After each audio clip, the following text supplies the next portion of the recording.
If I could have everyone's attention, please. Welcome to our 10th annual Black History Celebration. Come on, clap harder than that, please, folks. Before we start, can everybody please put their hands together for our DJ, DJ Al Elkins.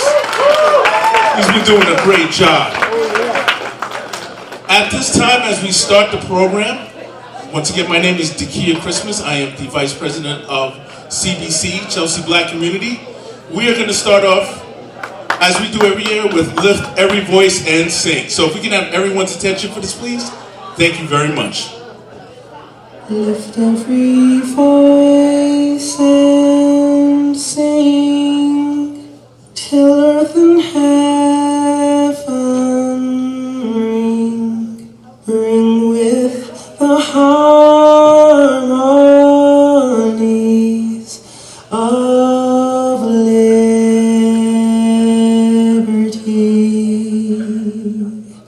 Let our rejoicing rise high as the listening skies. Let it resound loud as the rolling sea. Stony the road we trod, bitter the chastening rod, felt in the days when hope unborn had died, yet with the steady beat have not our weary feet come to the place for which our fathers sighed. Sing a song full of the faith that the dark past has taught us, and sing a song full of the hope that the present has brought us, facing the rising sun of our new day began. Let us Can we please put our hands together for our president, Madam Miss Joan Cromwell.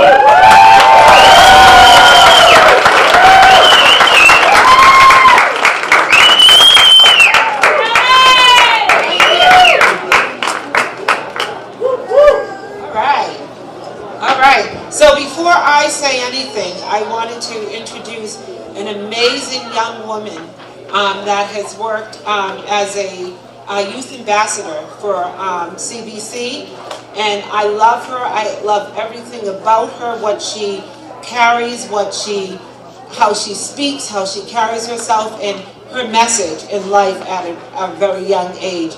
And I know she's going to go very, very far, but I wanted her to have the honor and the privilege of welcoming you, and I'd like to call Carolise Figueroa.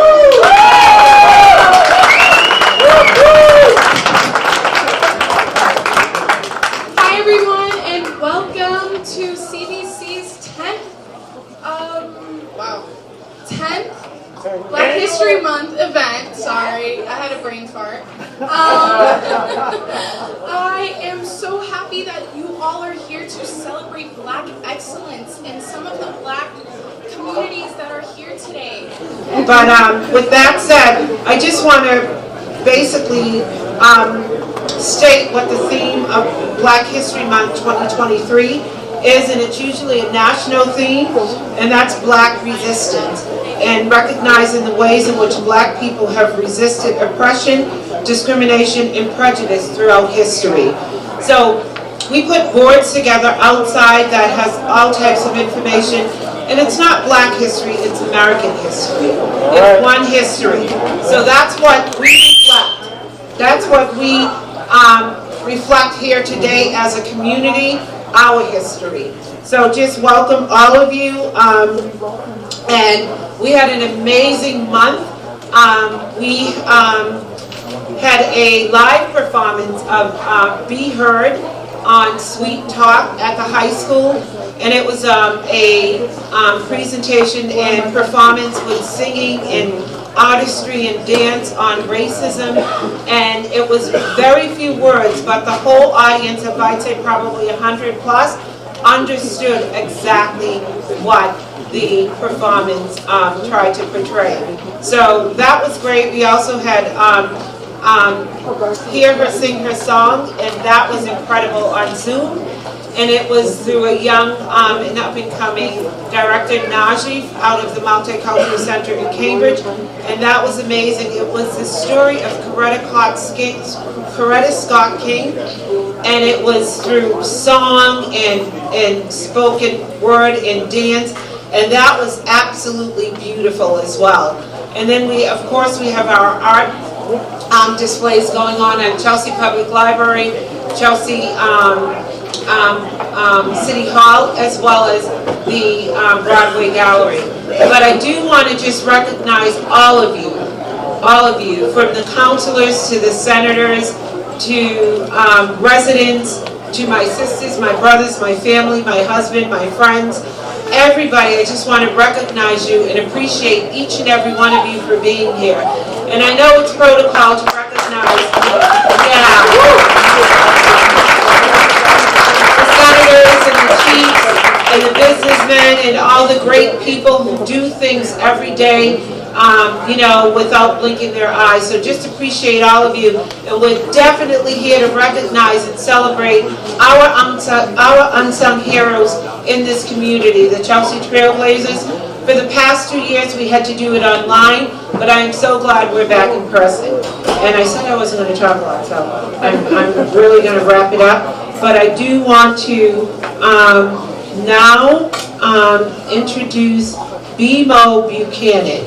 Oh, actually, we have the Girl Scouts, because she has somewhere to be. So could we have the Girl Scouts come on up and share a poem selection, and it's Troop 62751. And if you haven't bought their cookies, they're set up.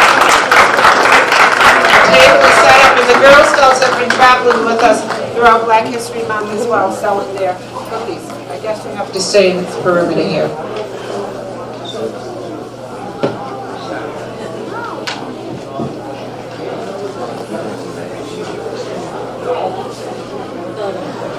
Hi, my name is Chloe.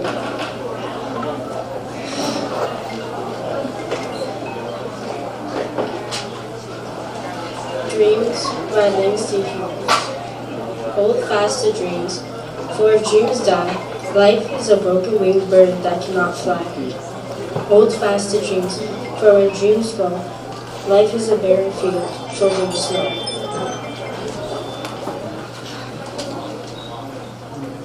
Black History Month by Nikki J. Ryan. If Black History Month is not viable, then wind does not carry the seeds and drop them on fertile ground. Rain does not dampen the land and encourage seeds to root. Sun does not warm the earth and kiss the seedlings and tell them plain, you're as good as anybody else, you've got a place to return.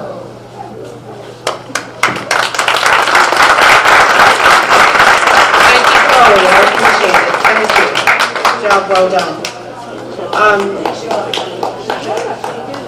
Next, we have amazing singer and writer, and she was with us last year on Zoom, and she was so good that we had to have her back again. So I want to introduce BMO Buchanan, and she has a poem on how being Black feels to me.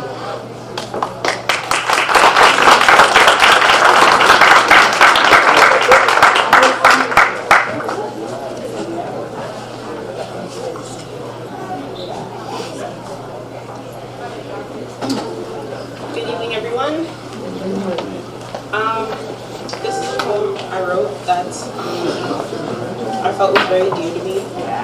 That like I almost felt like this needed to be wrote. It's called, as Sean said, What Being Black Is Mean to Me. Unity, connectivity, likeness, similarity. Black, like a poorly lit night. Dark, like the world that doesn't shine very bright. Black, like the pavement with no light shining on it. Like the olives from the vine. Piano keys sounding so divine. Black, like the animals they compared us to. Or like the tea they try to force us to drink. Black, like the belt tied tight because we had to fight for the right to breathe. Black, like the swans swimming on the sea. We are like a vast, never-ending galaxy. We dream in color while the world works in shades of gray. We bond over being able to relate to people on a deeper level, and I don't mean just by the color of our skin, but by where we've been, where we will go, how we will grow, blossom, and become the beautiful beings we were always meant to be. And like those before me, I dream about a day where we can come together and play in a way where we don't have to hide from the bullets that fly astray. But for now, I'll put that topic away. Instead, I'll try to help you see what being black means to me. My black is grace. My black is clumsy. My black is curly locks swaying to and fro. My black is deliciously soulful. My black is tearful. My black is sappy. My black is colorful. My black is happy. My black is beauty. My black is me. It's you. It's we. But overall, my black is anything I want it to be. Thank you.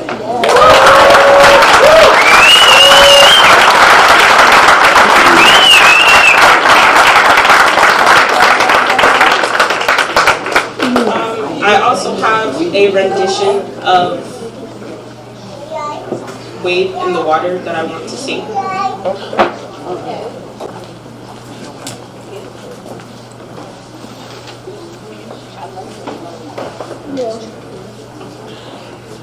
Let's give her a hand. Let's give me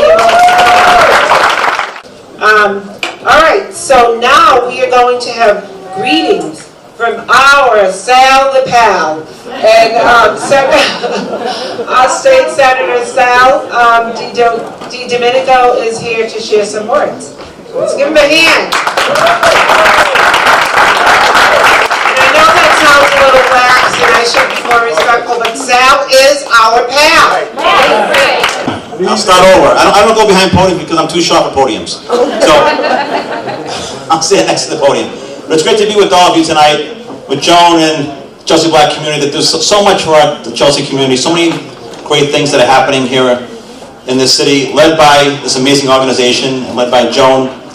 And I just wanted to be here tonight to just say congratulations to the Trailblazers and thank them for all. I saw that the names that are being honored tonight. It's like a who's who of Chelsea. Who's who of does the amazing work, not necessarily out in the front, everybody, but doing the work behind the scenes as well. Making sure our community runs smoothly, making sure people get what they need, our children, our seniors, and residents across the city get what they deserve. And I want to thank you for doing that, and thank you for always being there for the Chelsea folks. And my mother grew up in this community.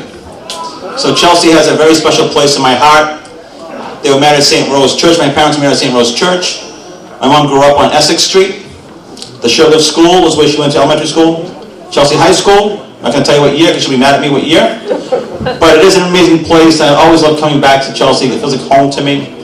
So my family started. And the Chelsea Black community is also an organization that is really at the forefront and making sure that the Black community in Chelsea is recognized.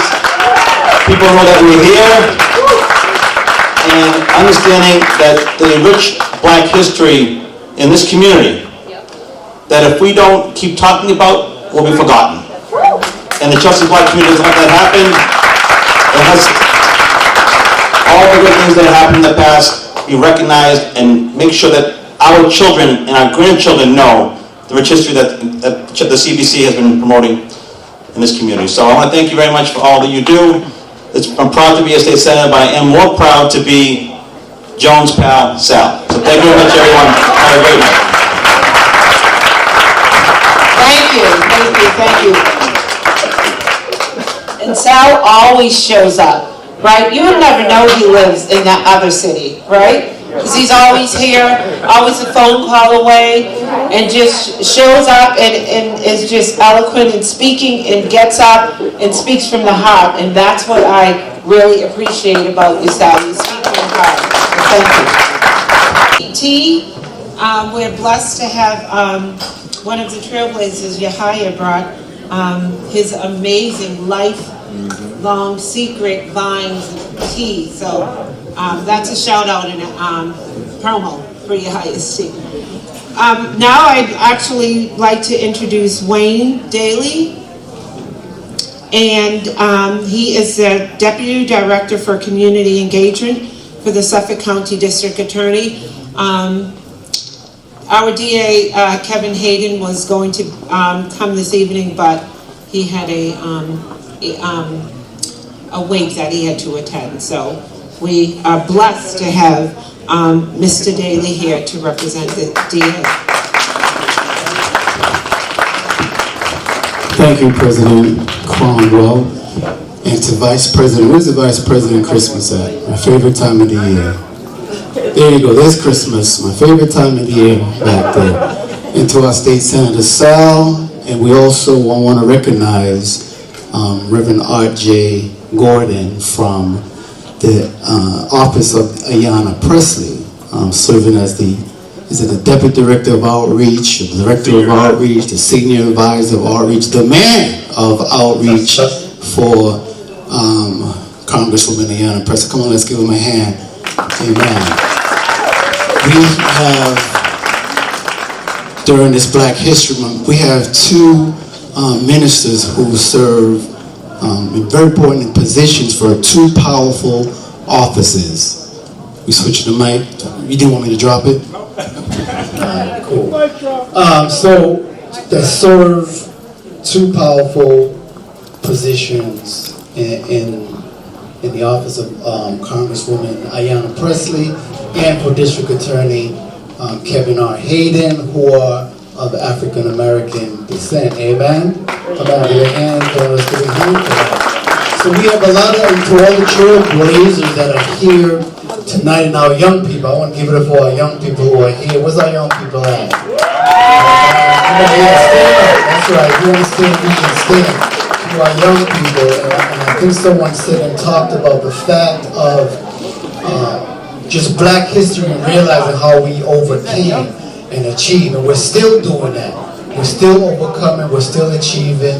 So young people, everyone, please keep your head up, don't stop, keep pressing forward, don't give up, and things will come together. Get a positive team around you, and just don't quit. So thank you to each of you tonight. Thank you for this opportunity. God bless you. Let's just have a good time for the rest of the night. President Cromwell, thank you.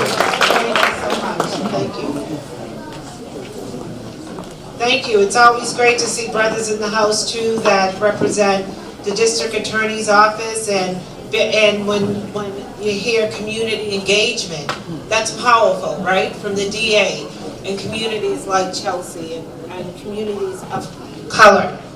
So I appreciate you. Thank you. And Mr. Art, it's good to see you.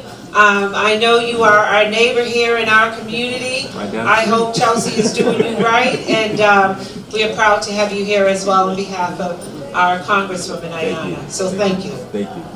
All right, so next, as I was saying, we're going to introduce Ms. Sharon Caulfield, and she is the Dean of CBC because she is a custodian, the caretaker, and she makes sure everything is right and tight and we are on time, and you know, we're seeing everything through in the proper manner. So I'd like to introduce our beloved Sharon Caulfield.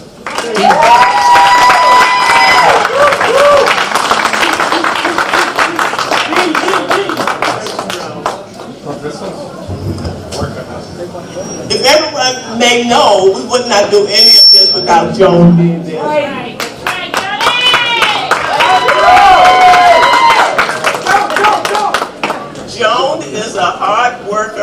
working day and night to pull these programs together. We try our best to cut in to help, but Joan won't let us sometimes. But anyway, I just want to thank the entire community for your support. You know the CBC for the Juneteenth celebration. 7 successful years of the Let It Fly basketball. You know us for our Black History Month program, which is what we're doing tonight. You also know us from being there on Chelsea Day, National Night Out, and there's also a ministerial program, I believe it's called, what is it, Jonas? Blue and Faith and Blue. Faith and Blue.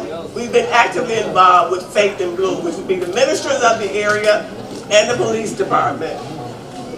We have been a non-profit since February of 2021. Yes, we have. We have provided MA COVID-19 vaccinations since March of 2021. It's coming up on 2 years. And you know what? We're the highest vaccine rate in the state. I have it. I have it right here. Thank you for the city of Chelsea, the senior center director. She's here tonight, Tracy Nowicki. And the entire senior center staff and members that have provided a special place. Let me tell you, all of the vaccinators that come from the Cataldo Clinic want to be assigned to Chelsea Senior Center. Because you know why? It's a nice, clean place. We're nice to them. And they have parking also. They have good parking. Staff, we cannot forget the support of our past city manager, Tom Ambrosino. We cannot forget Flora Amayo that helped to make this possible for us.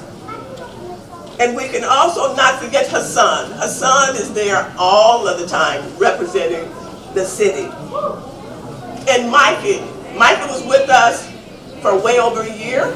He's now in a job at the Chelsea Senior Center. Tracy stole him away from us. And Mike is here tonight. We can also not forget, and we have to give them credit, the Chelsea's maintenance department. In all of the events and activities that we have, especially those that are outside, or in buildings for special performances, we need the maintenance people there to set tables up or whatever they do. Thanks also to Green Roofs. La Collaborative. And T&D have also collaborated with us. Green Roofs provides clinic assistance in registering clients. That's what we have to do. And you know what? The other vaccinators tell us no one else provides assistance with registering their clients. We are the only center that does that. We make sure that we register clients before they go in for our vaccination, so it speeds the process up. And many people have come to me and told me, we like coming here. This is a nice place to come, you're nice to us. These organizations that I told you about collaborated with us on 2 exceptional summer programs. And they were called the Summer Vaccine Festivals. And they were well attended and awesome. And I would like the people to stand real fast so I should tell you who they are. Joan Cromwell. Nicole McCoy. Diane Christmas was an exceptional employee. She just left us to do greater things with her athletic capabilities at the Chelsea High School. Bridget Ramos, who's new with us for maybe 6 months or so. And Caroline Figueroa. And also, I'm there also. I like to make sure that's done. Yes. That's beautiful. Let me just tell you, we talked about those numbers on the percentages, so I made sure I went to the computer today before I got here. And you know what it tells me? These were numbers as of 2/22/23. Chelsea is leading the way in most of these categories.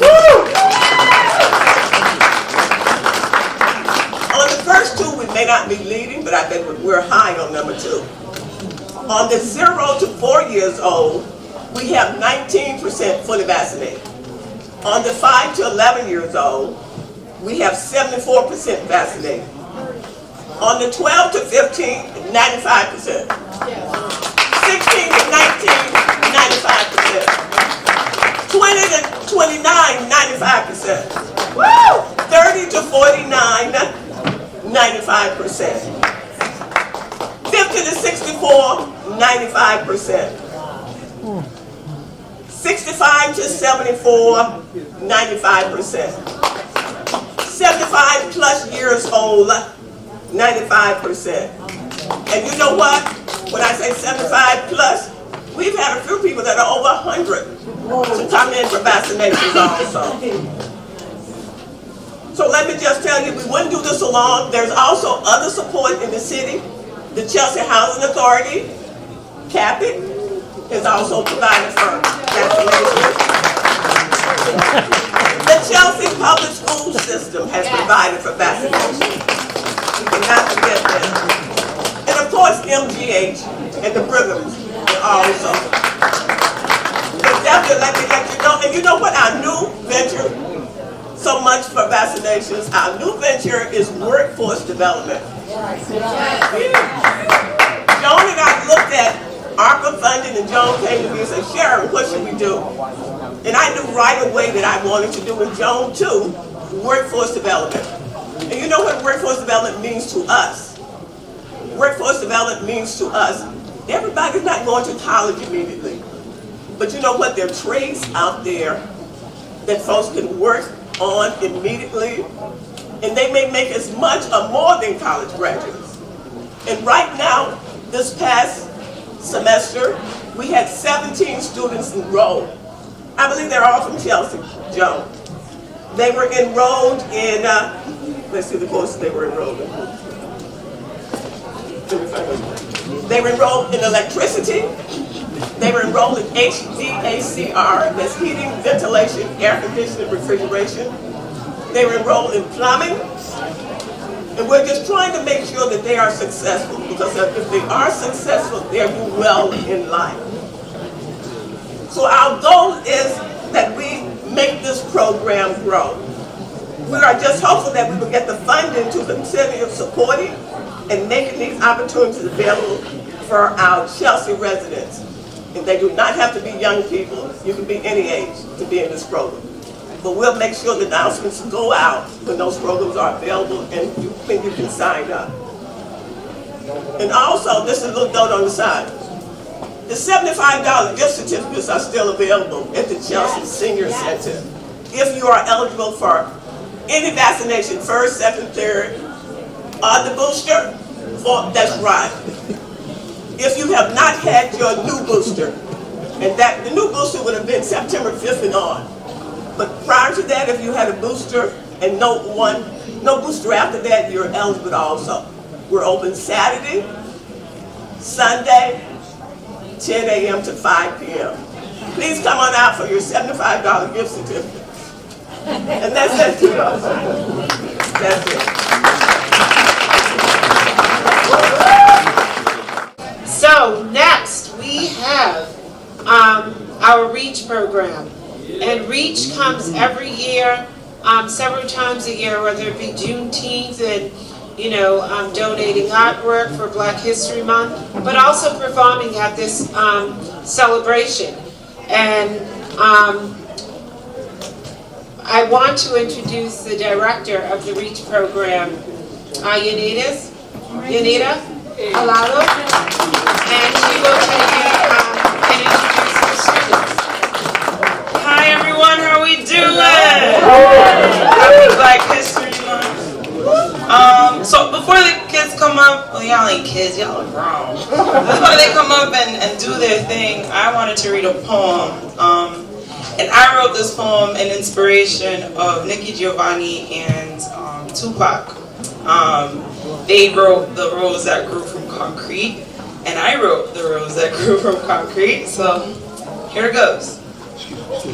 Did you hear of the rose that grew from concrete, grew from self-hate, self-conscious, grew into self-awareness, grew into self-appreciation even on her worst days. Did you hear of the rose that was once a seed in the ground, and against all odds, she grew from being anxious when around strangers, grew from being uncomfortable when around men, grew from being closed-minded. Her bloom sounds more like gospel these days, smells less like dirt and more like roses these days. Did you hear of the seed that was never expected to transform into a rose? She did not want to be a rose initially. Flourishing, she goes, she grows into herself, an unexpected, much needed miracle. Thank you. So without further ado, we are moving on in our program. And I want to introduce one of my favorite people in this city. She is a leader, she is a hero, she is a doer. Dr. Almi Almeida, the superintendent of Chelsea Public Schools. Well,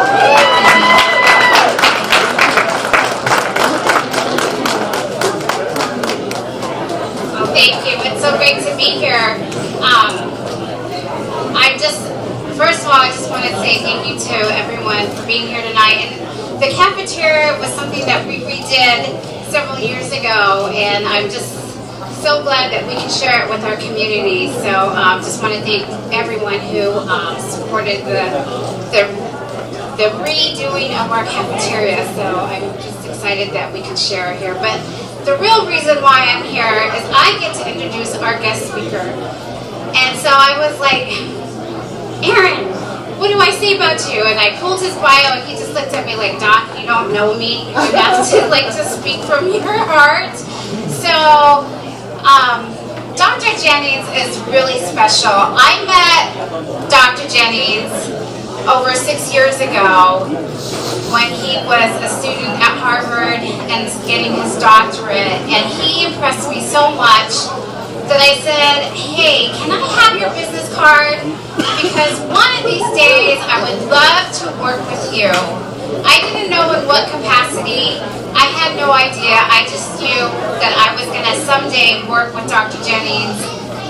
How? I don't know. But when the job came open for an equity officer, I immediately emailed him and said, Dr. Jennings, we have this job open. You have to apply for it. If it's something that's a match, we would, just apply. So Dr. Jennings applied. He finished his doctorate from Harvard. He also has a master's in social work, so he's a social worker by trade. And we are so fortunate to have the best DEI officer, I say, in the state of Massachusetts, and I believe in the United States. He's doing cutting-edge work.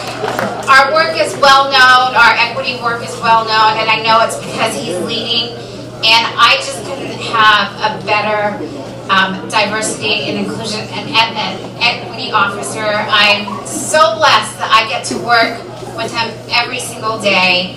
And when you hear him and meet him, he has a gift. He lights up a room. And everybody knows that when he walks through the room, the atmosphere changes.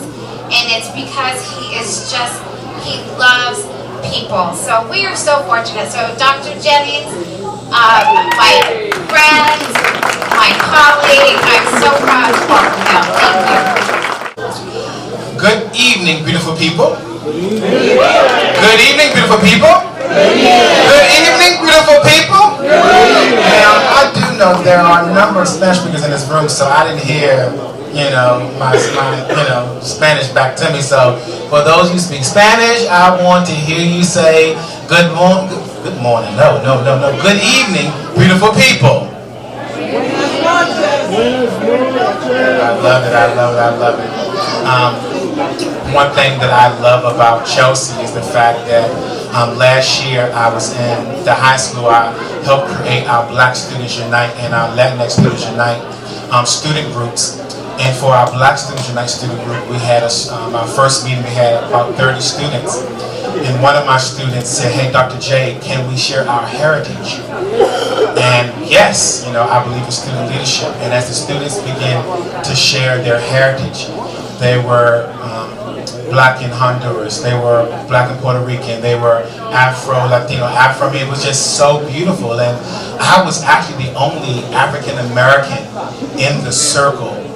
And I was taken aback by it. I'm like, this is the beauty of what Chelsea is. This is the richness of this community that I'm so fortunate to be a part of. And so, what a joy and blessing it is to be here with you all today to celebrate Black History Month, the 47th Black History Month celebration since President Gerald Ford officially recognized Black History Month in 1976. President Ford called upon the public to seize the opportunity to honor the too often neglected accomplishments of Black Americans in every area to endeavor throughout our history. For the stories in the room, I want to acknowledge that Black History Month, or Negro History Week, has been created since 1926 during the second week of February to coincide with President Abraham Lincoln and the great abolitionist and former City of Lynn resident Frederick Douglass, by the Association for the Study of African American Life and History, an organization that's still in existence today. I also want to give a big kudos to the Chelsea Trailblazers. Your passion and commitment, yes. Your passion, commitment, and love for the city is seen, felt, and heard. You are a model I pray that we all see and mirror. I also want to recognize all the dignitaries in the audience. I won't call your names because I will inevitably overlook some. I also just want to once again give kudos, honor, recognition, and recognize the brilliance of Joan Cromwell. You are a gift to Chelsea. Let me say it again, Joan Cromwell, you are a gift to Chelsea. You consistently put on amazing programs for this great city, and I mean it when I say you are a gift and a blessing to Chelsea. I have to admit, Ms. Cromwell, Joan got me to be the speaker for Black History Month about a month and a half ago. She said, "Dr. J, let's have a meeting for coffee. I would love to connect with you." Yes, I said. And as we were going through our agenda, she said, "So, Dr. Jennings, will you keynote our Black History Month program?" I'm like, "Yes," as though I'm going to say no to Joan Cromwell. I can't say no, right? Absolutely. But I said, as long as I'm in town. So normally this event is held during February break, and in February break I learned to take my respite. So I normally go out of town, and so I'm so grateful that Joan so graciously believed to move the event so I can be here and give this speech on today. As I said before, like a Baptist preacher, I won't be before you long, so I promise. The Black History Month 2023 theme is Black Resistance. Black Resistance. Resistance is the refusal to accept or to comply with something. Within the context of Black history, Black resistance is the refusal to accept injustice. Blacks have resisted oppression in all forms, from lynching, racial massacres, state-sanctioned violence. Black people have advanced the humanity of themselves and others in America despite systematic oppression.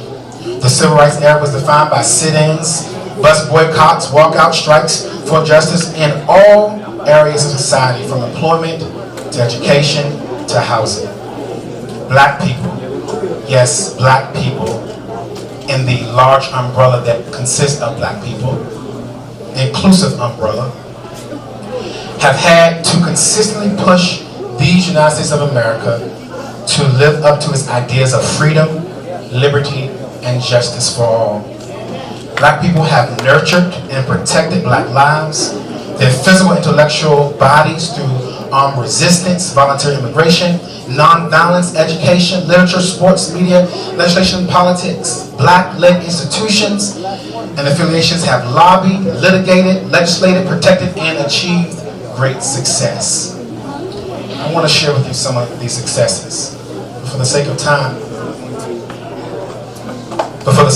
I want to quickly elucidate on these points. To live and maintain and protect economic success, black people have organized insurrections against those who enslaved them.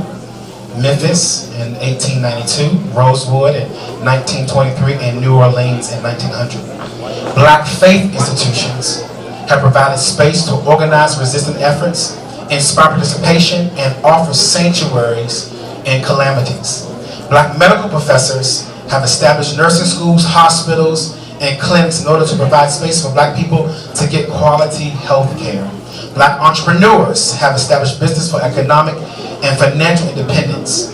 Black men and women, in the face of injustices, have formed labor unions based on trades and occupations, such as the Colored National Labor Union, Colored Musicians Club, Coalition of Black Trade Unions, and the Negro American Council. Black educators, I stand in that great tradition of a black educator, from elementary to higher education, have resisted the narrative that black people are intellectually inferior. Black spirituals, black gospel, folk music, hip-hop, and rap have been used to express struggle, hope, joy, faith, solidarity in the face of injustices. Black artists, writers, photographers, and musicians in the black arts movement and the Harlem Renaissance are the soundtrack and the visual representation of black resistance movements. As noted by Black Resistance, black people have achieved triumph, success, and progress. Almost 150 years ago today, the Reverend Highland Garnett proposed that the only path to freedom, justice, and equality, self-determination, is resistance. In thunder tones, Reverend Garnett shouted, "Let your motto be resistance, resistance, resistance." Now, in the face of resistance, resistance, resistance, in the face of resistance, resistance, resistance, as my grandmother from the Carolinas would say, that Virginia would say, we is tired. Now, given I'm a doctor from Harvard, I would say we are tired. Ladies and gentlemen, I want to introduce to some and present to others a declaration. Rest is resistance. Yes, rest is resistance. The younger folk or those who are saying on social media know this phrase was coined by Tracy Hersey, who was called the Bishop of Nap. She has called the Nap Ministry. Black people need rest. You need rest. I need rest. We all need rest. Many of us, whether we admit it publicly to colleagues, probably in the intimacy of our home, or just to yourself, I need rest. Many of us in this very room are physically, mentally, emotionally, and spiritually exhausted. In the new phase of black resistance, I urge you to rest and heal. I'll say it again. To rest and heal. Rest is anything that connects your mind and your body. This is not something crazy or radical or out of the norm. Rest or Sabbath is the day of rest. Rest your mind, recalibrate, rejuvenate. However, the problem for many of us is that we don't know how to rest, how to connect our mind and body. Why do we need to rest? In 2021, Excel Online surveyed leaders, which are many of us in this room, and 72% of them reported being on a continuum of somewhat extremely burned out. Let me say it again. In 2021, Exec Online surveyed leaders, and 72% of them said they are somewhat extremely burned out. In 2020, a Behavior Habits Center, the CDC, found that nearly 44% of black adults reported having short sleep. That's less than 7 hours of sleep, compared to 31% of their white counterparts. As you know, or presented to some and shared to others, lack of sleep was correlated to heart disease, diabetes, high blood pressure, all disproportionately affecting black people. Minor consequences of not resting, as I should just say it: fatigue and exhaustion, irritability, mood changes, and difficulty of focusing and remember. Those are minor causes. Major causes, consequences of not having rest. As I said before, high blood pressure, diabetes, heart attack, heart failure, stroke, obesity, depression, and immune issues. Well, some of you say, Dr. J, I don't have high blood pressure, diabetes, heart attack, but if you just wait, I'll get down your alley. Are you visually fatigued or exhausted? Expressing frequent feelings of worry or anxiety? Appearing or acting overwhelmed? Having difficulty concentrating on simple tasks? Exhibiting frequent mood changes or mood swings? Irritable or angry? Or showing signs of depression? Now, from my faith tradition, Pentecostal, my pastor would say this moment, look at your neighbor and say, none of those about you, right? None of those, you're not irritable, you're not moved, right? If so, if any of those things landed at your front door, you need rest.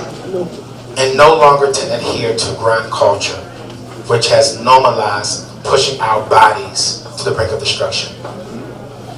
In closing, Dr. Sandra Dalton Smith, the black woman in her TED Talk, The Real Reason We Are Tired and What to Do About It, offers us 7 types of rest. Physical rest, which is the most common rest. Physical rest is both passive, such as sleeping and napping. Active rest, such as is restorative, such as yoga, stretching, or massage therapy.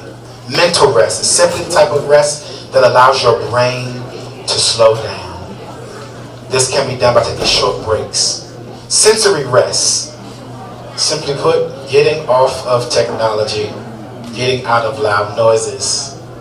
Creative rest, which isn't really taking a break from creative activities, but instead is more focused on refilling your creative well by getting in touch with spaces or activities that inspire you. Emotional rest, which allows you to express your emotions without consistently needing to manage them internally, aka get a therapist. Social rest, which takes you away from social institutions, takes you away from social situations that drain or exhaust you, whether in person or virtual. And lastly, spiritual rest, which takes place when you connect with your spiritual side or something greater than yourself via practice such as prayer or meditation. This is the ability to connect beyond the physical and mental and come into a deep sense of belonging, love, acceptance, and purpose. I close by this quote by Frederick Douglass. I prayed for 20 years, but I received no answer until I prayed with my legs. Once again, let me say it again. I prayed for 20 years, but received no answer until I prayed with my legs. Until I prayed with my legs. Rest is resistance. Use your legs. Use your legs to get the rest that only you need.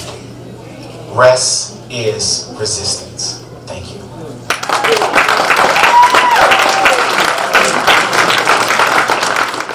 Yes, and that's just a taste of what Dr. Jennings brings every day to the school, to the kids. So they definitely have somebody who is there and takes his job serious and thinking about equity and inclusion and excellence. And I appreciate you. And he's very knowledgeable, and we take your words wholeheartedly, and I appreciate you. Thank you. And now we will have Miss Bebo come and join us to sing Wade in the Water, and we're getting ready. So we're pretty good with time. A little bit behind, but you guys are having such a good time that before you know it, you'll be celebrating with Wishing it was longer. Yes, wishing it was longer. So BMO. In the water, wade in the water, children wade in the water. God's gonna trouble the water. See that band all dressed in white. God's gonna trouble the water. Well, it looks like a band of the Israelites. God's gonna trouble the water. Way in the water. Way in the water, children. Way in the water. God's gonna trouble the water. See that band all dressed in red. God's gonna trouble the water. Well, it looks like the band that Moses led. God's gonna trouble the water. Way in the water. Way in the water, children. Way in the water. God's gonna trouble the water.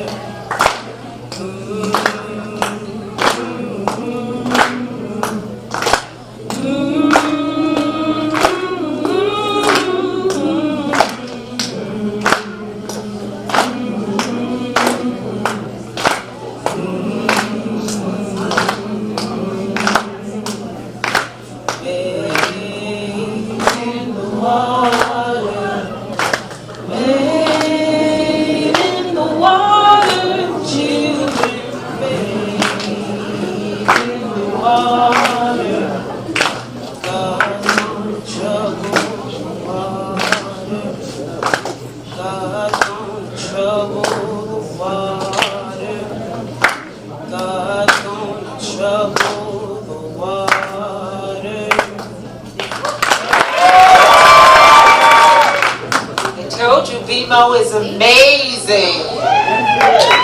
Beautiful. You feed our spirit each time you open your mouth and sing. Thank you. So we are here, and the tribute to Black History Month, Chelsea Trailblazers. What we are going to do is call each of you up, and you will have a seat in these beautiful designed cushion chairs. And then we will call up a person to speak on your behalf. And some of you know who that is, and some of you don't. But they'll have a few moments to speak, give you accolades and tribute. And then we give you the opportunity to say whatever comes to mind. So yeah, we do that. All right. Our first individual is Miss Roseanne Bongiovanni.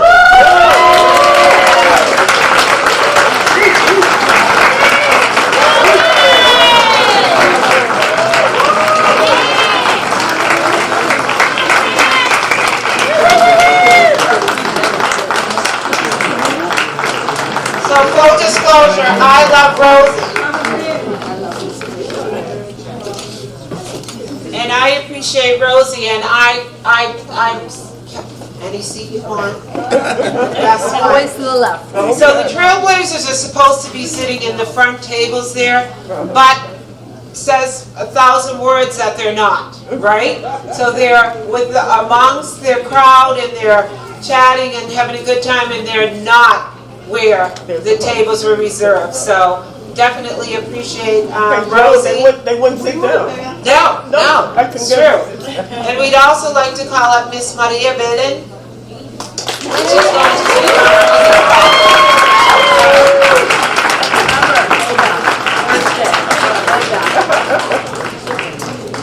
Good evening, buenas noches. So in this month of Black History and celebrating Trailblazers, like Harriet Tubman and Rosa Parks and so many other women who have carved the path for girls and women, it is my absolute honor to present this award to my colleague, my sister, my dear friend, Roseanne Bongiovanni.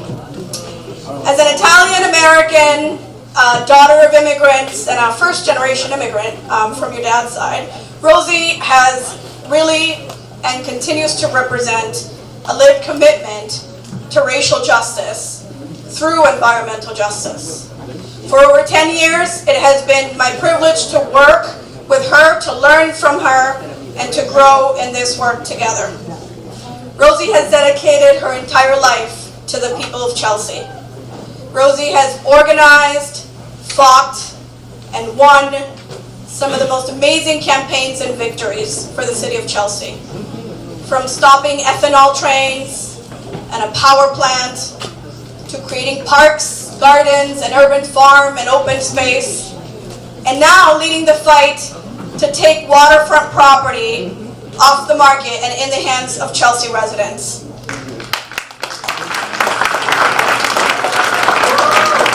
Rosie is relentless in her fight for what is right and what is just. So with no further ado, please join me in celebrating Roseanne Bongiovanni.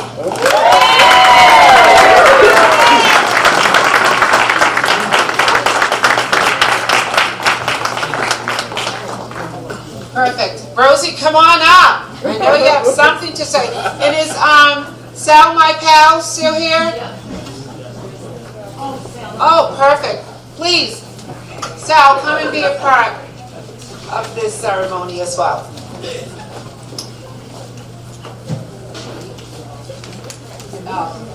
Wow.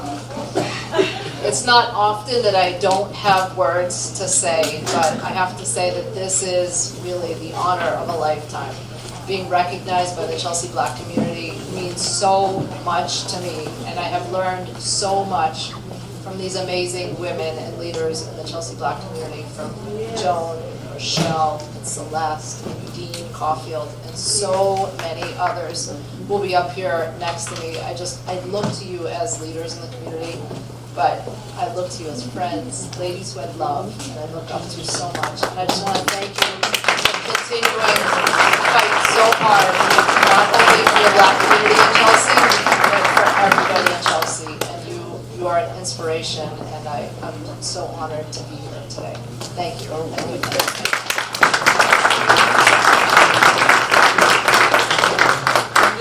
Sal also provided a beautiful. You got me shoes? I did. I did.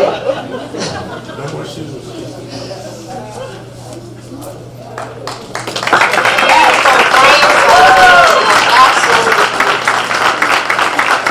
I'll read the first one, and everyone is getting one as well, but I'm going to read this one to Roseanne, and then you all get the same citation, but I just want to make sure you know what it says, because it's meaningful for me to all of you. Official citation from the State Senate. Why is it always me this microphone stops on? Be it known that Roseanne Bongiovanni, in recognition of your selection as Black History Month 2023 Chelsea Trailblazer, and for your exceptional service and commitment to the betterment of Chelsea, for your courageous work promoting community wellness, for your courageous work promoting community wellness, and be further known that our State Senate sends very best wishes for continued success. The citation is signed by the President of the Senate, Karen Spilka, and myself, Sal DiDomenico, presented on this date, February 27, 2023. Congratulations.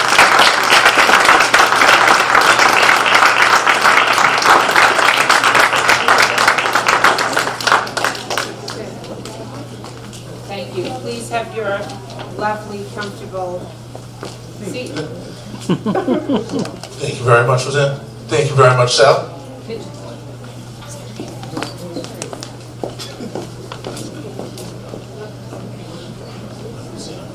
All right, while Carrie's over here taking pictures, we wanted to introduce our next trailblazer, and that is Mr. Yahya Noor.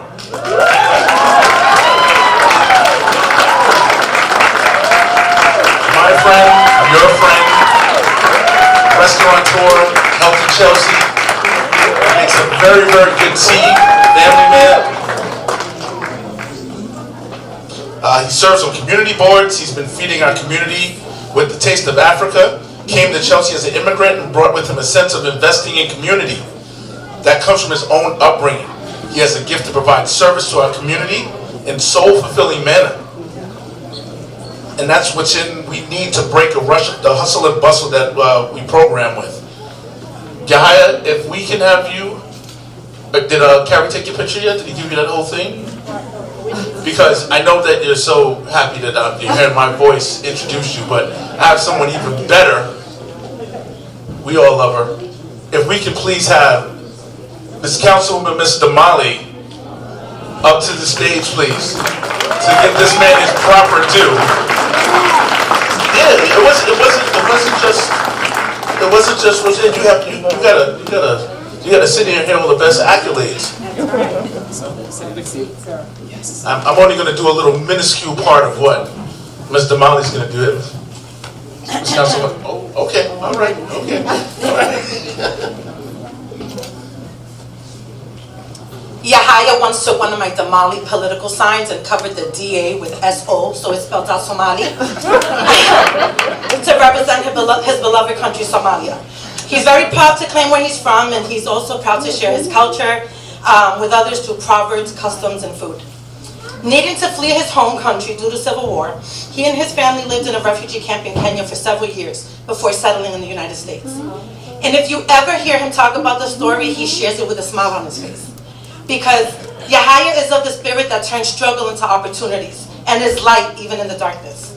His appreciation for life and community is demonstrated in the efforts he supports, addressing environmental inequities, food security, food and environment sustainability, community engaging and building storytelling, Black Lives Matter, language justice, connecting people, catering.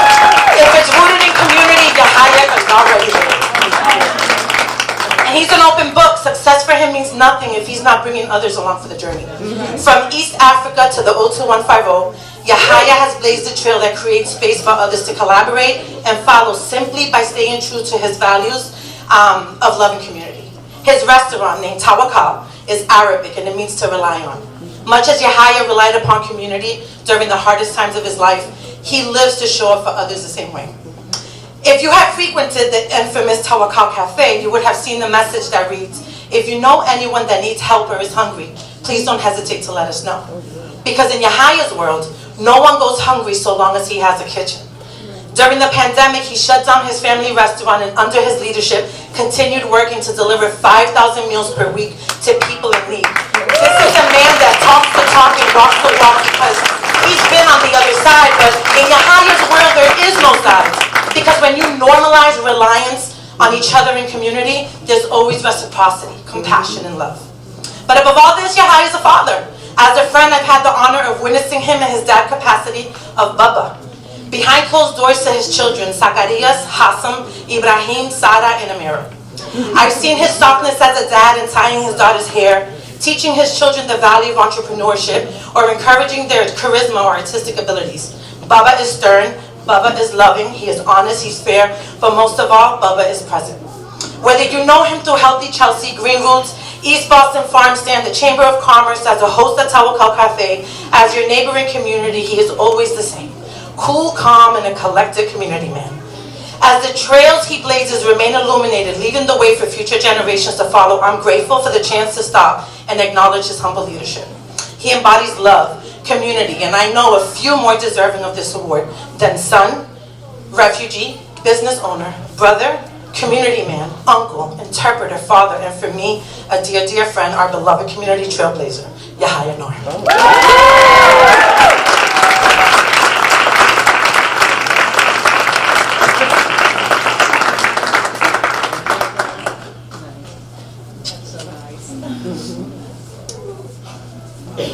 I wasn't going to say anything. I mean, I wrote something. I think the font size is like 15 or 17. I'm not even sure.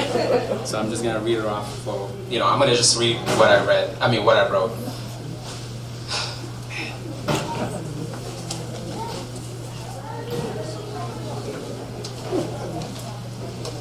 I'm shaking right now. Sorry guys. You deserve it. So, when I was told I had to say a few words, I couldn't think straight for a few days. I think I lost a few pounds since then because I was so nervous. not so much because of you all, but because Queen Cromwell had asked me to. Who could say no to her, right? So I want to express my heartfelt gratitude for choosing me as a Trailblazer Award recipient. This recognition means a great deal to me, and I'm humbled to be considered a trailblazer in our community. My journey has been one of resilience, perseverance, and determination. As a refugee from Somalia, my family and I arrived in the United States in 1997 with little more than the clothes on our back. It was a difficult journey, but we were determined to create a better life for ourselves. The city of Chelsea welcomed us with open arms, and I would never forget the kindness and generosity of the people who helped us when we arrived. It was thanks to the support of the Chelsea community that we were able to start a new life and build a successful career. Black History Month is a time to celebrate the resilience and strength of our community. It is time to honor the unsung heroes who have paved the way for us to remember the struggles we have overcome. I'm proud to be part of such a rich and vibrant community, and I'm committed to paving the way forward for future generations. As a proud father, I know that my children are watching me, and I am committed to being a positive role model for them. I want them to know that anything is possible with hard work, dedication, and the support of a strong community. Once again, I would like to express my deepest gratitude to the Chelsea Black community for this honor. It is a privilege to be part of such an incredible community, and I'm committed to continuing to pave the way forward. Thank you so much.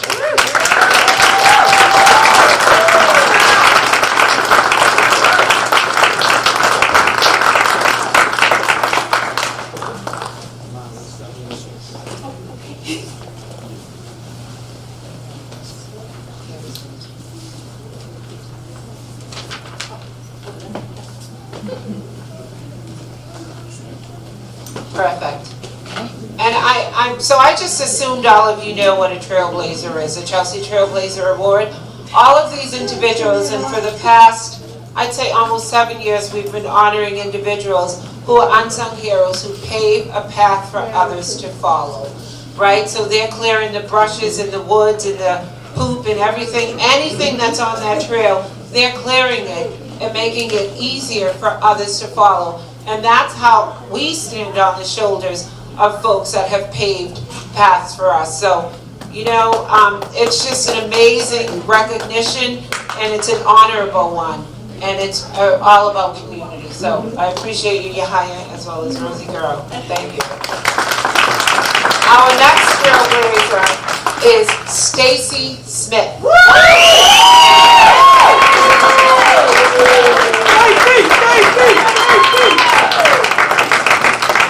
I just wanted to briefly say, and we're going to call the person that's going to speak on her part, which usually they all tick off, that we have them stand behind the Trailblazer to represent that, you know, with their strength, there are folks behind them that, you know, follow the path with them and are there to basically hold them up or go down with them, either way. But we'll allow them to continue to take their seats. So in terms of Miss Stacy Smith, just so proud. Stacy is a member of CBC, and Stacy promotes healthy living conditions for men in our community, and also advocates for social and racial equity, inclusion, and justice in our community with our youth. She always steps up to the plate, committed and engaged to help toward change that will serve and benefit underserved groups. Stacy doesn't know, but she's the next, is it Arthur Osler, the historian? Yeah, so Stacy, he's paved a path, and Stacy is a historian by birth, a historian, that she's always turning over pages and picking up stones and looking at the history and Black culture and Black history here in our community, and what that means from the Chelsea fire of 1973 to 1908, to the Black church, to the streets where Black folks used to live in the city that are no longer there. So Stacy's remarkable, and her journey is just beginning. I'm happy to witness it with her. And I'd like to call up her son, Brandon, who is going to speak on her behalf.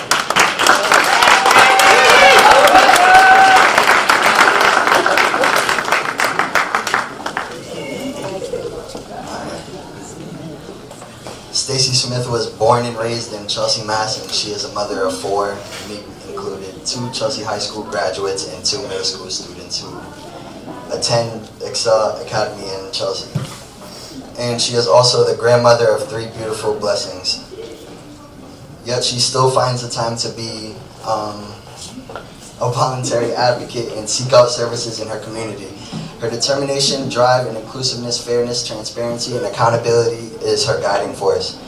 Stacy's will to make a difference in her call to services helps breaking down barriers and creating bridges to access for the well-being residents in Chelsea. She has assisted individuals to sustain suitable housing and have basic needs met. With strong interest in advocacy experiences with individuals facing homelessness, Stacy is able to articulate and the impact of mental health, substance abuse, and socio-economic instability on tackling issues related to homelessness here in Chelsea. Stacy here also prepares home-cooked meals for her regular basis neighbors, including the local veterans on the home on Grove Street. A curious historian by nature, Stacy has the strong interest in uncovering some of Chelsea's not talked about history. She puts no limit on herself in her home to help others in need.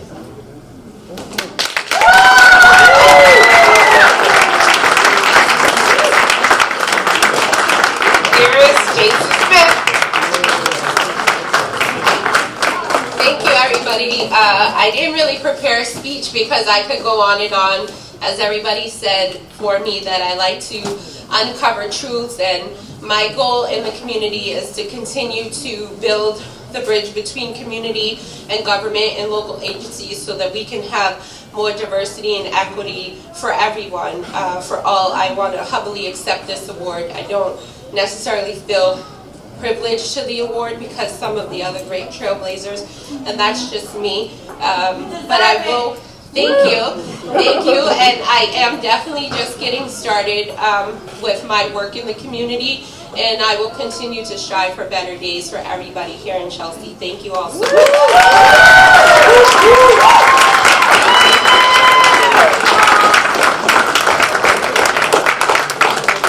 Thank you, Uncle. I love you, Uncle. Thank you. Oh. Thank you all. Okay, let's get it. Come on, Granny, come on, Uncle Paul. Anyway, I live to make this guy proud.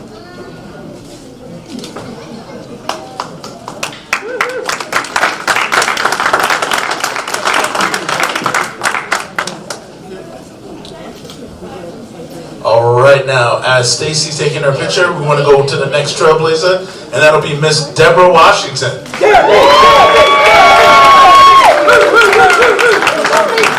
right. Miss Deborah A. Washington, as she gets seated in her trailblazer seat, born in Boston, was raised in the city of Chelsea with her 4 siblings. Single mother of her son Rico Smith Jr., who is now 32 years old. Deborah graduated from Chelsea High School in 1976 and went on to Bradford College to earn an Associate of Liberal Arts degree. She also attended the American Business Academy in Hackensack, New Jersey, Bay State Community College, Bay State Community College, and Cambridge College. Get it right. Take it easy now. There you go. She was also the first to go to college in her immediate family. Here to speak more for Miss Deborah is her brother John. Come on, John.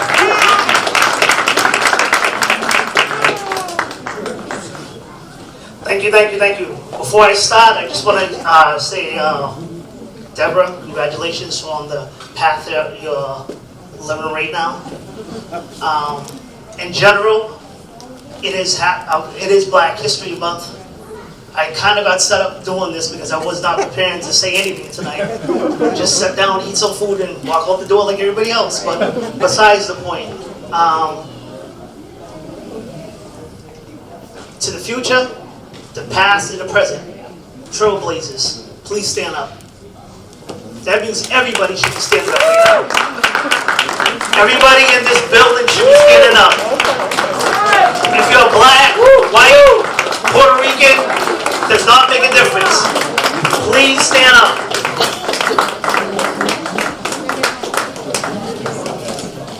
My dedication to you guys is want to say Happy Black History Month.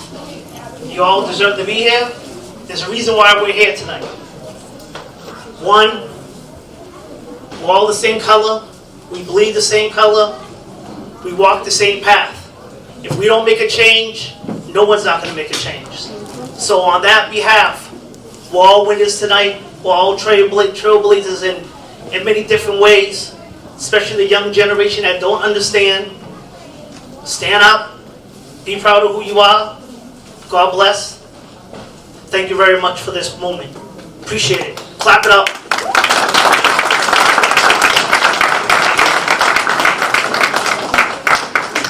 Thank you. Ms. Deb?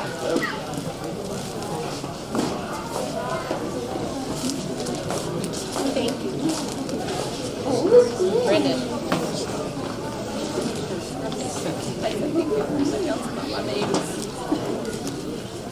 I want to first thank everybody for being here this evening, to acknowledge and honor all of us, my family, my friends.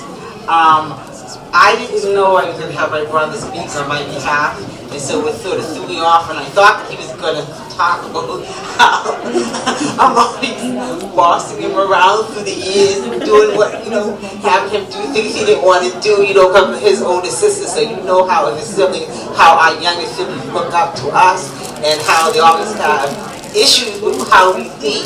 So, I'm just glad that he cut all that out and just showed me how much he loved me. I'm a trailblazer because I'm a catalyst for change. I have always believed that we are all equal, we're all in the same setting. No matter what color you are, we all are one people.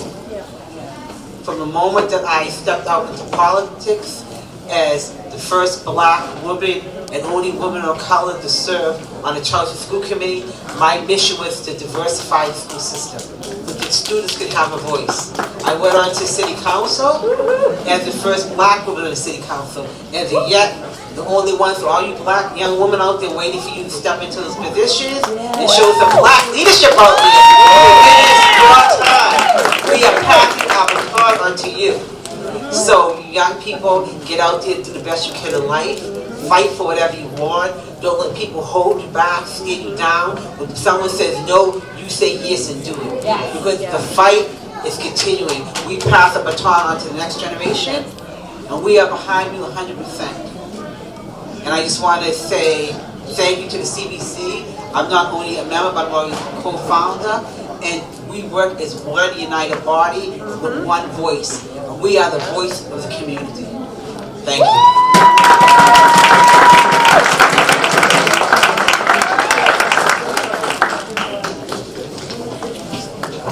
All right, next we have Mr. Cesar Castro.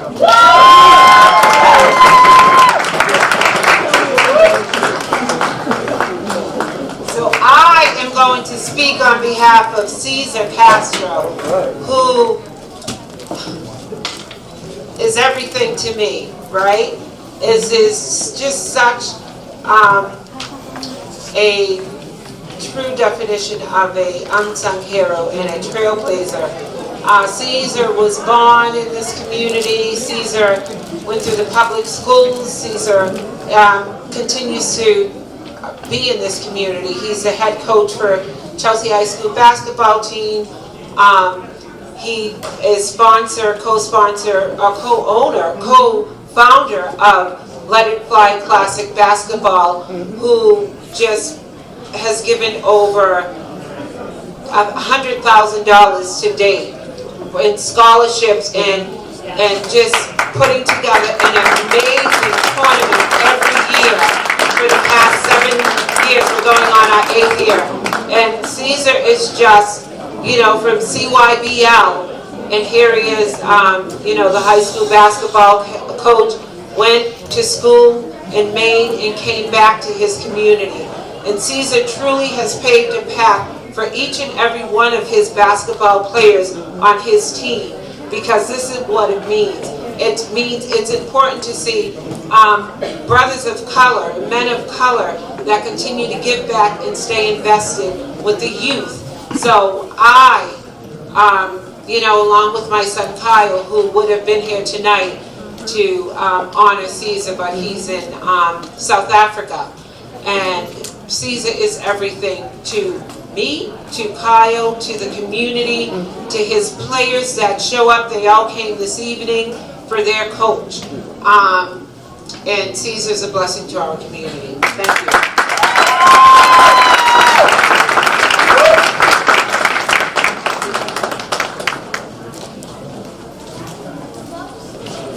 Hello guys, I just want to say thank you to Joan. She's basically like my second mother.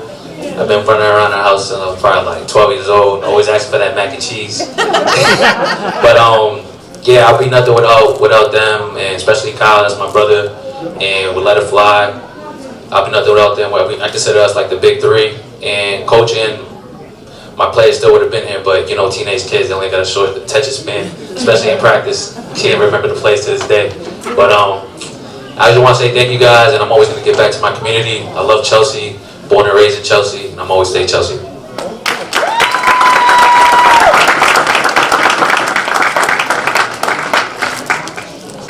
I was trying to keep it professional, and I didn't want to say he's my son, but he let the cat out the bag. So our next person is Mr. Ned Keefe. It's okay, you can clap. All right, Ned Keefe has worked for the city since 1993 and has been the deputy city manager for over 10 years and overseeing the operations of the city. He has been Health and Human Services Director since the retirement of Luis Prado. Ned has been instrumental in the planning and economic development in Chelsea for over 20 years. His planning skills helped the city expand its urban renewal efforts and slow the airport efforts to turn our waterfronts into airport parking. Ned has twice stepped in to be interim city manager to help the city through its transition. He did it in 2015 when Jay Ash left, and currently since Tom Ambrosino departed. I will say that Ned is truly one of the best people in City Hall, because everybody in this room at one point or another has been through City Hall, and he's the one person that you can never find because he's always working. And he's the most humble person and never wants to take any accolades for anything, he just wants to get things done. And it's a very short conversation with Ned, which I appreciate from my city officials, besides the ones that are here. I just want it done, and I just want it done when it's supposed to be done. So with that, I'm also going to introduce somebody who's also very instrumental in the city and somebody that I consider a friend, Miss B.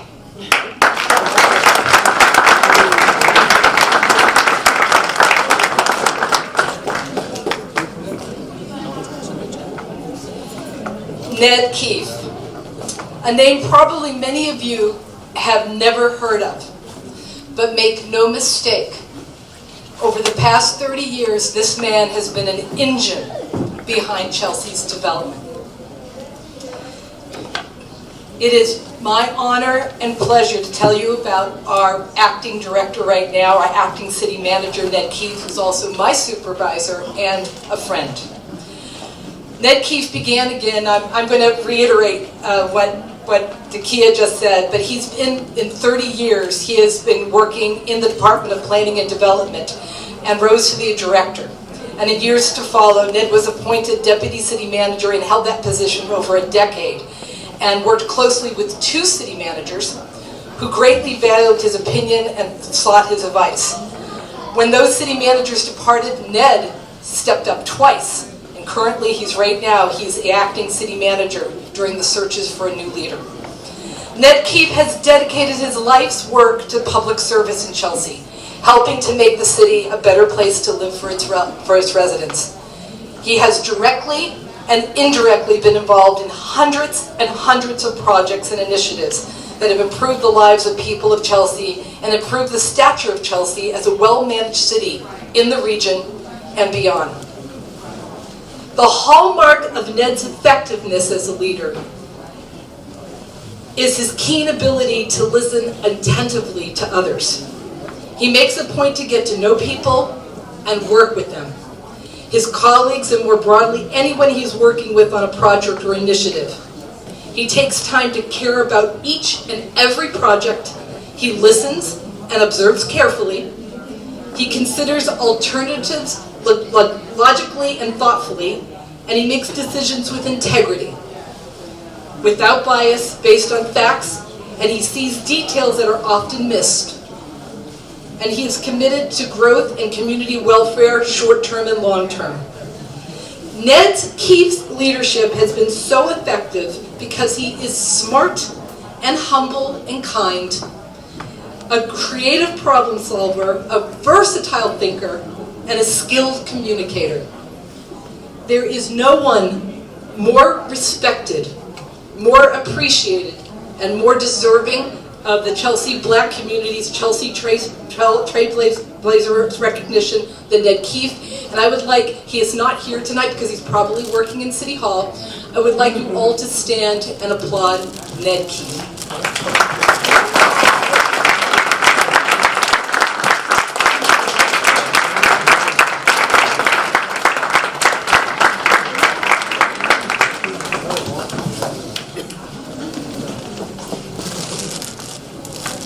Yes, and Ned did mention last week that he may not be able to be here because of a prior engagement. But I too want to just say that Ned is humble. And I said, you know, Ned, we need your bio, we need your picture. And he said, I promise I'm sending it. I have 2 sentences. And I said, no, Ned, I want a little more than 2 sentences. And he didn't.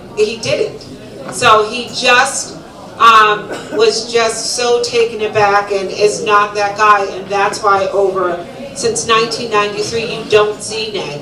You feel his work, but his humility and the person that he is does not want the accolades, or it feels quite uncomfortable.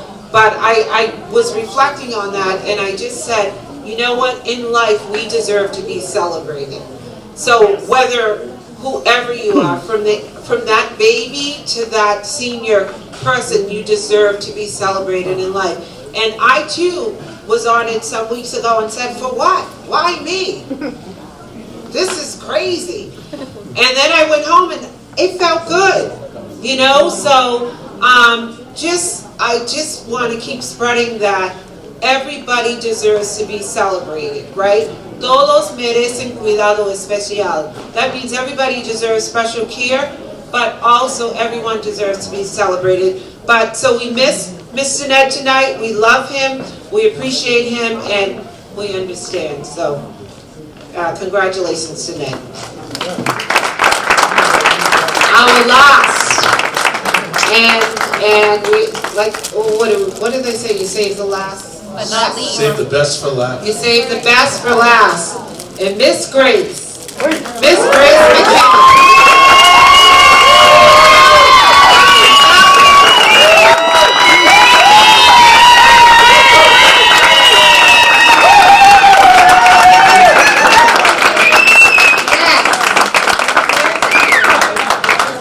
Yes, Miss Grace. We are honored to have Miss Grace as a member of our community for many, many, many years. And Miss Grace could tell stories about my mom and interactions, and I do want to own that it was my mom who convinced her to stay. So Miss Grace is just a beacon of light. Miss Grace is a shoulder that I stand on and is just so loved and appreciated in the city. And Miss Grace does not see colors, and she has no boundaries. And that's what I love most about Miss Grace. But Miss Celeste Williams is going to share some words about Miss Grace. Celeste? Well, I've been waiting all night for this moment. This has been one of the most entertaining, I must say, Trailblazer Awards, and the most effective one coming out of COVID, which we're not quite out of COVID, which overshadowed my Trailblazer Award in 2020. I appreciated it, but I didn't get to soak it in, so I hope you guys have the opportunity tonight to soak it in. But I'm here for my girl, Grace. Let me tell you about Miss Grace, okay? Her background first. Born September 15, 1953. That is an outstanding date and a very memorable one in history. Look it up. Place, Dover, Delaware, Air Force Base. Parents, Sergeant W.E. McKinnon and Mildred Elizabeth Sullivan. Oldest daughter of 5 daughters, Grace, Sharon, Patricia, Val, and Dee. Educated in various military, civilian schools, educated. One of her schools was the United States, in the UK, in England, and we have her here in Chelsea. Unbelievable. United Care Europe. She graduated in Laken Heath American Senior High School with honors in 1971. Attended Emerson College in Boston, a BS in speech, mass communications major. For the past 45 years, Grace McKinnon has worked as a consultant in arts, human services, management to assist communities in developing creative strategies of self-determination and utilization of resources, creating access and better education about the available resources, strategies, planning, goal setting, and grant writing. Collaborations, ooh, no wonder you saved the best for last. Outstanding resume. City Hall, Capit, Care About Now, PARA, Summer Youth Employment Program, Chelsea Black Community, North Suffolk Mental Health Associations, La Calabativia, Chelsea Arts Council, and the Chelsea Senior Center, and many, many more. But let me give you the last take on this. You see these beautiful girls right here? This is how I met Miss Grace. This is how I met Miss Grace. Their mom is not here with them anymore, but when their mom was living, Miss Grace was a driving force in their lives when they were little. And I used to watch Miss Grace, how she cared for these young ladies, and she inspired me to step up and be there for my granddaughter. And I'll always love her for that, because she taught me how to give back. How to give back. And to give back to your community doesn't mean that you have to give to everybody in this room. Your community is right here. These babies coming up behind us, they're gonna blaze a trail one day. Miss Grace, we love you. I could go on forever, because I met her in the highlight of her life, and I hope she has many, many more awards to come. We love you. And one thing, I just want the girls to have something to say about their mama. Auntie Grace, thank you for being a part of my life for 14 years. Oh my God, sorry. Thank you for actually standing up for my mom, me and my sister, my family. I probably wouldn't be standing here without you. Thank you.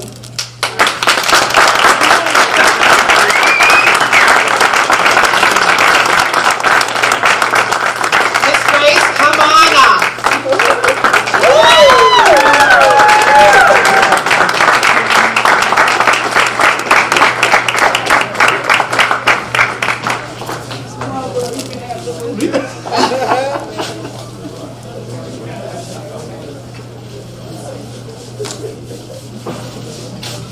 I gotta tell you, I love being upstaged by the younger generation.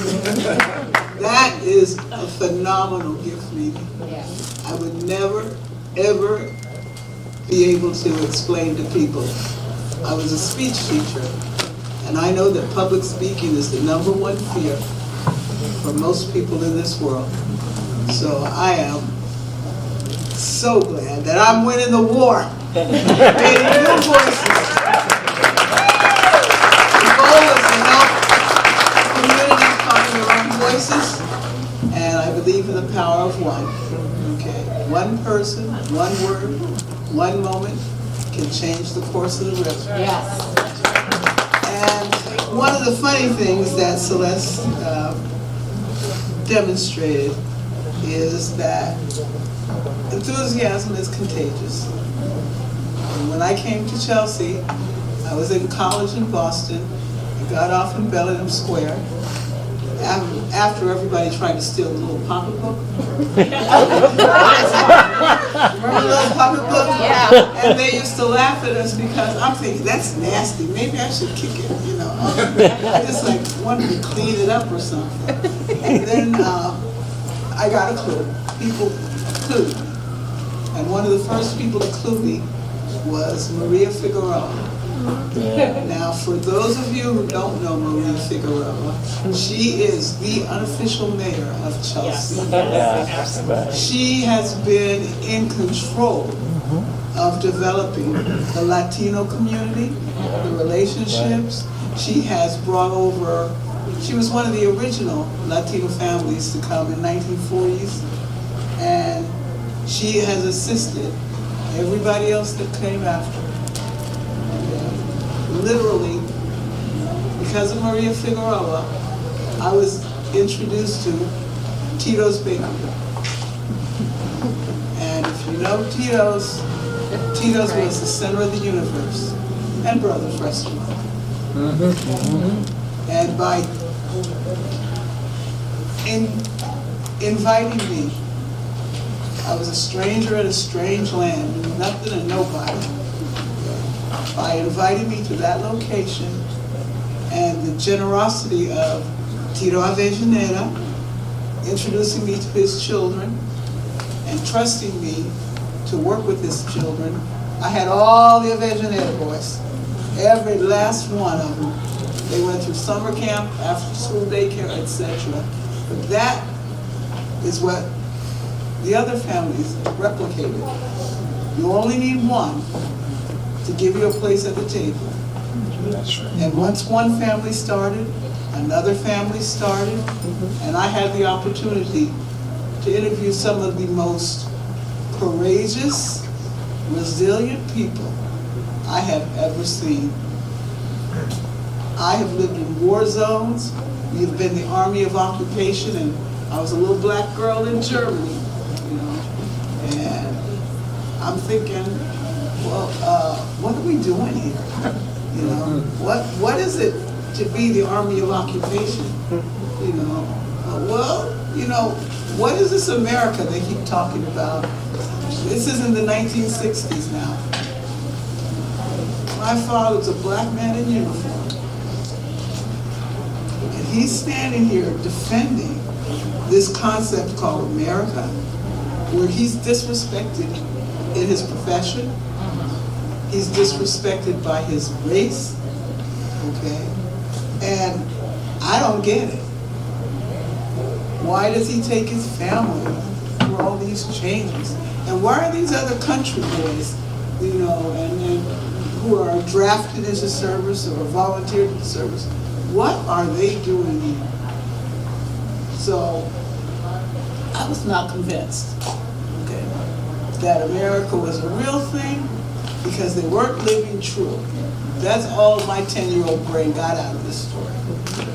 The significance of my birthday, if you look forward 10 years, you go to 1963, September 15th, I wanted to know what would have happened to me if I had been in America on that day.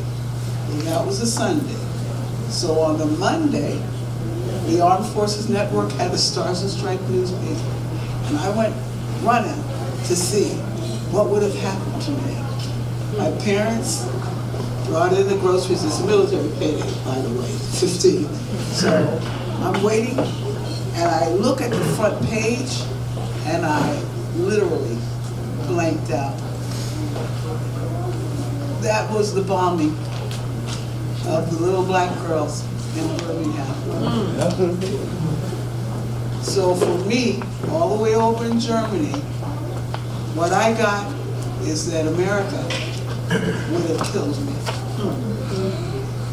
That hatred is so bad, my very color is cause for my death. Tell it. So you can imagine the challenge of reconciling that. I have to admit that I don't trust anything until I verify it myself. Okay. I swore I would be committed to standing up for people, being part of community, but I would never take a blind oath. And I would insist that I would never wear a uniform.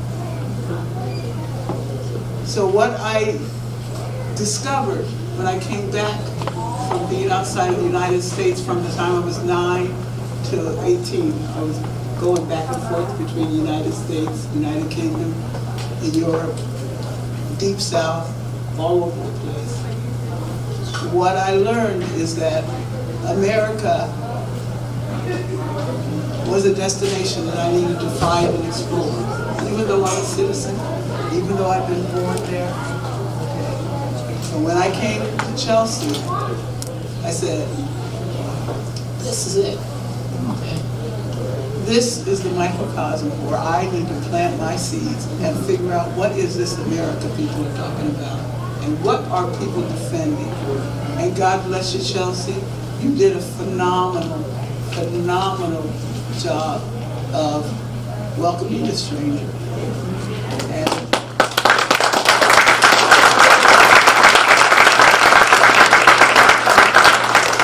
of course, Celeste will interview me and make me do another TV show. We can talk more about that stuff later, but I want to tell you now, I have received so many accolades that are not mine to hold on in exclusion. Okay?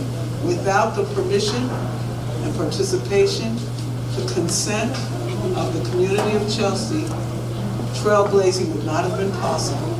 I am precisely who I was raised to be as a military child. Report for duty, no excuses, okay? And because you were given, you give. So I want to give proper respect to all of the families who participated in that journey.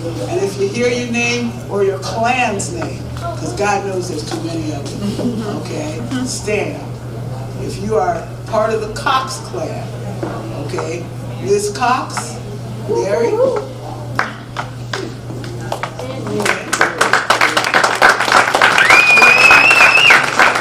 all your cousins, if you're a Cox cousin, stand. Okay, the Cromwells, stand.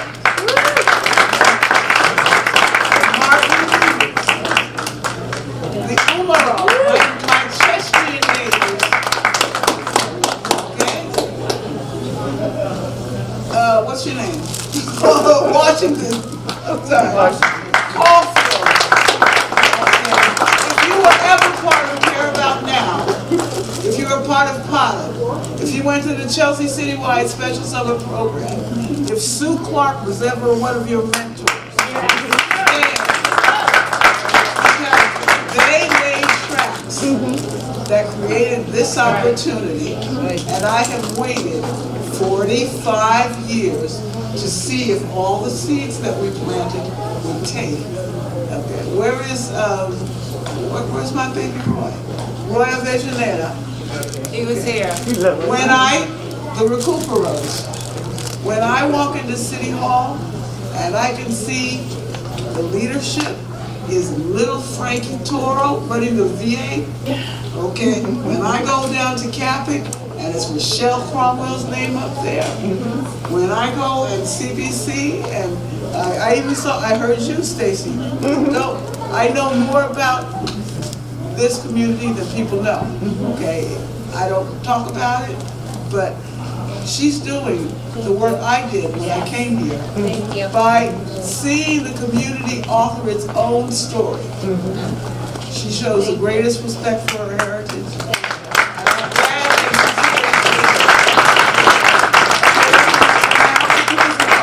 I'm losing my voice. I want some energy in the room. Will you please stand and acknowledge the brilliance?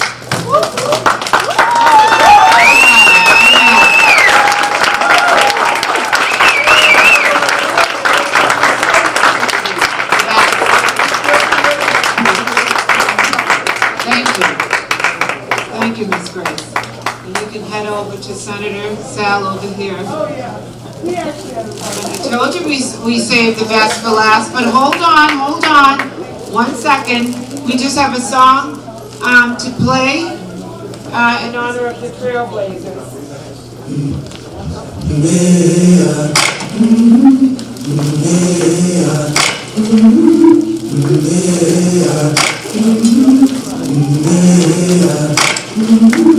I've been walking with my face turned to the sun.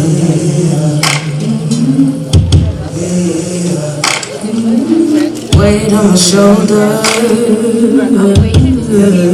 a bullet in my gun. Oh, I got eyes in the back of my head, just in case I have to run.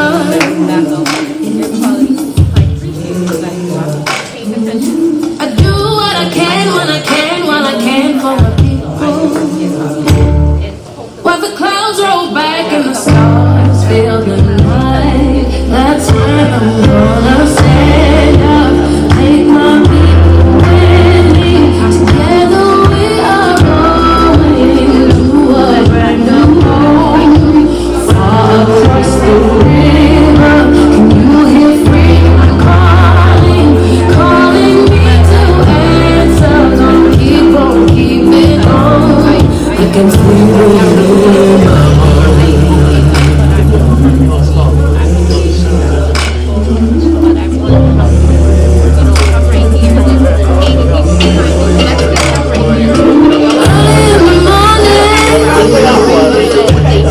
before the sun begins to shine,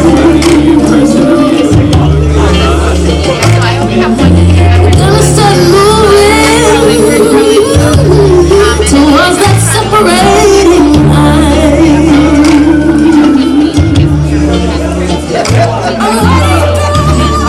All right. So before we leave, we're going to have a beautiful prayer for the Trailblazers and for all of us by Pastor Kayla Velez. And right after that, we need you to hear this incredible playing. You guys can sit down, thank you. The Oja, which is an instrumental flute.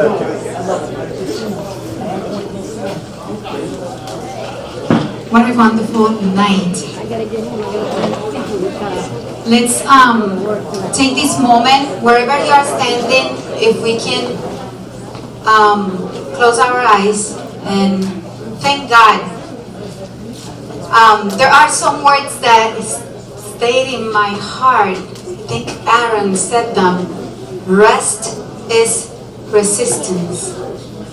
And for all the Trailblazers and all the people here, I think that is something that we need to stay thinking about, because rest is resistance. If we want to accomplish what we are supposed to accomplish in this life, that's where we need to always stand on, the rest of God.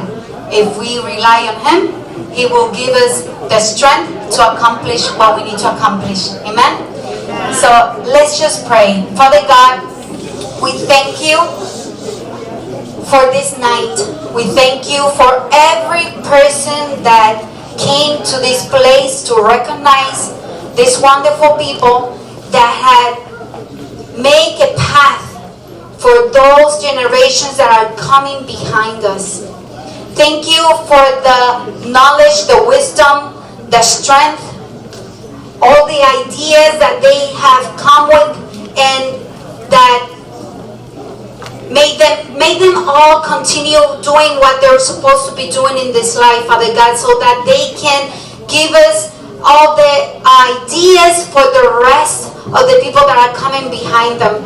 Father, may they all remember that the rest that is found in you is the one that is going to give them the resistance that they need to continue moving forward with everything that they have accomplished today and the things that they have still need to accomplish, Father.